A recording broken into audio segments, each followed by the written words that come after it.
He will never change because he cannot change.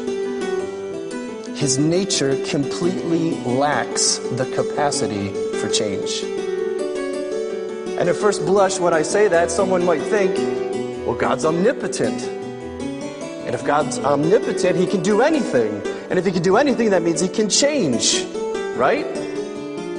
Wrong. And here's why. Change is not an expression of power. Change is not an expression of God's omnipotence. When someone changes, they either become better or they become worse. For example, a man could have a vice in his life that he repents from. And in repenting from that sin, he could change and become a better man.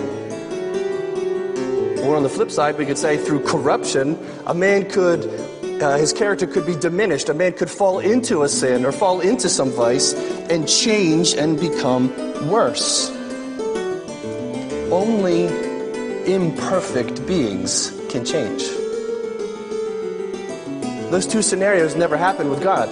He never improves in his character, and he certainly never diminishes in his character. Now, it's easy to understand how he never diminishes in his character, because there's verses like 1 John 1:5 that says, God is light and in him is no darkness at all. So it's probably simple for us to say, amen, God never sins, God never becomes worse, God certainly never devolves in his morality, God's always just and pure and good and right. But I want to challenge you tonight to also uphold this idea. God never gets better. God never improves. He cannot, because he always was, he is right now, and he always will be pure, undiluted perfection. He's always been perfect. In every way, you can be perfect. To change for the better would mean that he was something inferior and he became something superior. It would mean that at some point he was less and then he became more. That is never the case with God. Listen to this. God never learns. God never grows. God never adapts. He never increases, and he never makes progress. He is who he is, and there's no one like him. I am who I am, the self-sufficient one.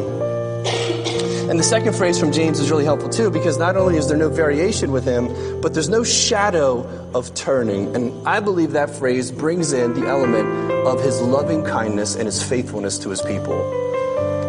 God doesn't just exist in this static state of perfection where he is who he is and that's all there is to it. His immutability is expressed in his love toward his people.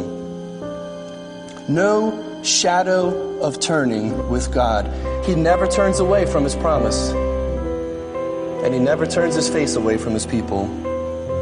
And according to James, there's not even the slightest hint of him starting to do that. There's not even 1 degree of change in the sense of God's face being fixed on us and loving us.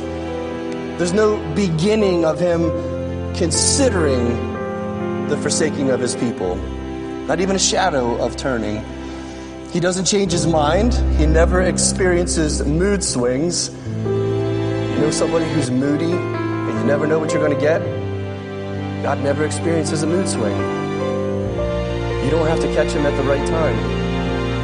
You don't have to be in the right place at the right time to get God in a good mood. He never experiences those ups and downs. He's always perfectly faithful. Amen.